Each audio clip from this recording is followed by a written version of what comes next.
अरे मास्टर इशारा करत हो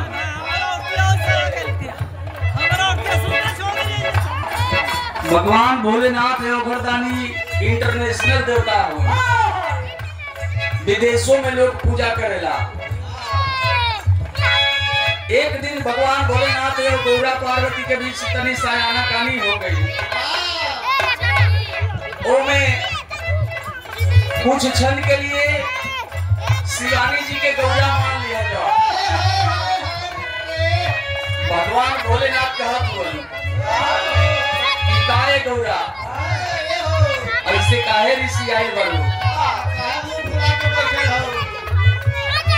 कहले का अरे कहो गौरा रानी ऋषि आइल बड़ू का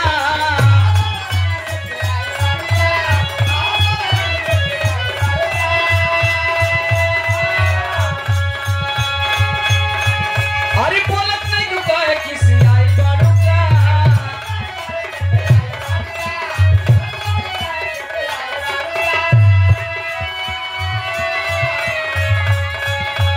कहो गौरा रानी ऋषि आई बड़ू का बोलत नहीं रुका है किसी आई बड़ू का। तब गौरा पार्वती कहाँ गई कि तोहार रहन दे के हमके रहल ना जाता। कहले कि कैसन रहन बा